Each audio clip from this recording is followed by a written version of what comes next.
Hello student, welcome to our channel Yashwant sir by maths. जैसे कि हम लोगों ने पिछले लेक्चर में मैथ्स 2 का 1.1 प्रैक्टिस सेट पूरा कंप्लीट किया था। अभी आज हम लोग वही लेसन में हम लोग 1.2 देखेंगे। 1.2 दो थियरम पे डिपेंड है जो हमने आपको यहाँ पे लिख के रखा है, बेसिक प्रोबेबिलिटी थियरम और एक है एंगल बाइसेक्टर थियरम। ये अगर थ्योरम आप अच्छे से समझ गए तो आपको इसके पूरे क्वेश्चन हो जाते हैं और ये बहुत इंपॉर्टेंट है। बोर्ड में इन दोनों में से एक न एक क्वेश्चन जरूर आता है, 100% आता है। इसीलिए बहुत मेहनत से आपको करना है और एकदम इजी वे से करके चलना है। तो सबसे पहले हम लोग समझते हैं कि बीपीटी थ्योरम होता क्या है। इसको शॉर्ट फॉर्म में हम लोग बीपीटी थ्योरम बोलते हैं और इसको बोलते हैं एंगल बाइसेक्टर थ्योरम बोलते हैं। जब ये लाइन M और L जो रे है ना, वो Q और R के पैरेलल हो और उनको दो इक्वल पार्ट में डिवाइड करें तो समझ जाइए बीपीटी थ्योरम हम यूज करेंगे। कहने का मतलब जब MN QR के क्या हो, पैरेलल हो और PM MQ के बराबर और PN NR के बराबर, तो समझ जाइए हम लोग क्या लगा रहे हैं, एंगल बाइसेक्टर हम लोग बेसिक प्रोबेबिलिटी थ्योरम लगा रहे हैं, बीपीटी थ्योरम। अब होता क्या है बीपीटी थ्योरम में, PM अपान ये लाइन इसको कट किया ना तो PM upon MQ is equal to PN upon NR use करेंगे। ये कौन सा थ्योरम हमने लगाया, बीपीटी थ्योरम। कौन सा लगाया, BPT theorem. BPT theorem clear किया, यानी ये इसके अपान में आएगा और ये वाला इसके अपान में आएगा। कोई डाउट है? अगर मैं एंगल बाइसेक्टर थ्योरम की बात करूंगा, एंगल बाइसेक्टर थ्योरम की बात करूंगा तो कुछ नहीं, आप सबसे पहले देखिए इस एंगल को दो पार्ट में डिवाइड किया गया है, एक पार्ट ये एक पार्ट ये है और ये किस लाइन को कट कर रहा है तो आप बोलेंगे PR को कट कर रहा है। कौन सी लाइन कट कर रहा है, ये। तो आप या तो ये साइड पकड़िएगा या तो ये साइड पकड़िएगा। तो P को अगर आप पकड़ते हैं तो क्या लिखेंगे, PQ अपान QR। ध्यान दीजिएगा हमने क्या बोला, अगर इस लाइन को पकड़ते ये पॉइंट को तो PQ अपान QR, फिर यहीं पे आएंगे फिर लिखेंगे PS अपान SR। ये कौन सा थ्योरम आपने लगाया, एंगल बाइसेक्टर थ्योरम।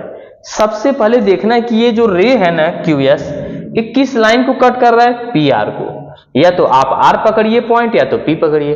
अगर P पकड़ा तो P को क्या लें, PQ अपान QR, फिर P पे जाएंगे PS अपान SR। अगर R पकड़ते तो क्या लिखते, RQ अपान QR, फिर R पे आते RS अपान SP। कोई डाउट है?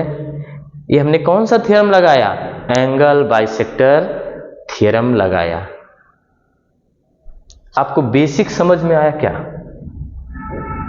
बीपीटी और एबीटी में क्या डिफरेंस है समझ में आया? ये किसी लाइन को, किसी ट्रायंगल के दो लाइन को इक्वल पार्ट में डिवाइड करता है और ये लाइन इसके पैरेलल होगा। एंगल बाइसेक्टर में ना क्या अंतर है, ये किसी एंगल को बाइसेक्ट करेगा, दो इक्वल पार्ट में डिवाइड करेगा और जिस लाइन को कट करेगा उसका रेशियो और इसके रेशियो के क्या होगा, बराबर होगा। तो दोनों का समझ में आया? कोई डाउट है? ठीक, चलिए क्वेश्चन लेते हैं। हमने क्या देखा था, बीपीटी का एक हमने एग्जांपल देखा और यहाँ पे एंगल बाइसेक्टर थ्योरम का प्रॉपर्टी हमने देखा था। आज उसी बेस से हम लोग क्वेश्चन करते हैं। पिछले क्वेश्चन में हमने एग्जाम्पल लिया था लेकिन वैल्यू नहीं ली थी। ये आपके बुक का ही क्वेश्चन है लेकिन इसका नाम अलग दिया हुआ है और यहाँ पर भी हमने आपके बुक का ही क्वेश्चन लिया है। तो हमने जो प्रॉपर्टी कल पढ़ रखी थी उसी के बेस से हमें करना है। अभी हमने क्या देखा कि ये लाइन इसके पैरेलल है और ये लाइन, ये दोनों लाइन को इक्वल पार्ट में डिवाइड कर रहा है। तो हमने बीपीटी थ्योरम क्या लिखा था, PM अपान MQ और PN अपान NR। ठीक, अब चलिए ये बोला है कि यही फाइंड करना है। क्या फाइंड करना है दोस्त, इसको फाइंड करना है NR को। तो पीएम की वैल्यू क्या है, बोलिए 15, एमक्यू की वैल्यू 12, पीएन की वैल्यू 14। क्या फाइंड करना है, एनआर। अब एनआर फाइंड करना तो इसको इधर लेके चले जाइए, इसको इधर और इसको नीचे लेके चले आइए, तो एनआर क्या हो जाएगा, आपने देखा 14 इंटू 12 अपन क्या जाएगा 15। किससे आ रहा है, बीपीटी थ्योरम से, बाई प्रॉपर्टी थ्योरम से। कट करिए, 3 5 जा 15 ना, 3 5 जा होगा, बताइए, 3 4 जा 3 5 जा। कोई डाउट है, कोई टेंशन है, फिर से देख लीजिए, नहीं समझ में आता है तो। क्या आया दोस्त, ये 15/12 और 14/nr, तो ये इसके क्रॉस में चला गया और ये इसके क्या आ गया, नीचे आ गया ना, तो 3 चौको 12, 3 5 15।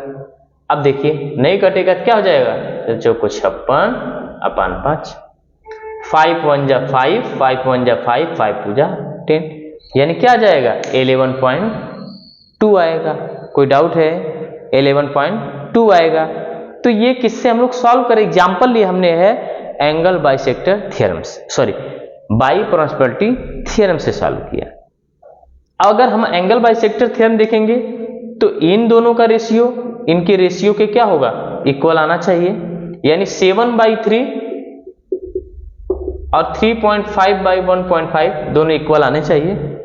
तो चलिए देखिए, ये पॉइंट पॉइंट से कटा, 5 3 जा 5 7 जा, यानी 7/3 किसके इक्वल आया, 7/3 के इक्वल आया।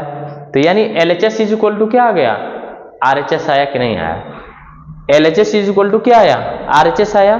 तो हम बोलेंगे ये एंगल बाइसेक्टर थ्योरम है। क्लियर, तो कर लेंगे आप लोग एक्सरसाइज के क्वेश्चन। चलिए एक दो और देख लेते हैं क्वेश्चन। चलिए दोस्त देखिए, आपके बुक का ये 3rd क्वेश्चन है और ये 2 मार्क्स में आया हुआ है, आपके बोर्ड में ना 2 मार्क्स का आया हुआ है। तो सबसे पहले आप बताएंगे इसमें कौन सा थ्योरम लग रहा है।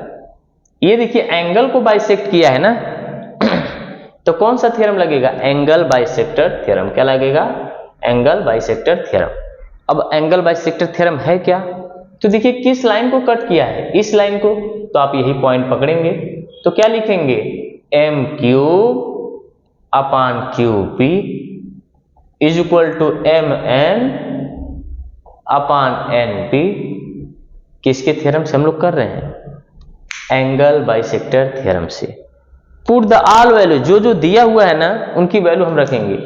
mq की वैल्यू क्या दिया है 2.5, qp हमें फाइंड करना है, mn की वैल्यू 5 और इसकी वैल्यू क्या दिया 7, तो 7 इधर चला जाएगा और 5 नीचे, तो qp क्या हो जाएगा 2.5 इंटू 7 अपान क्या बचा 5।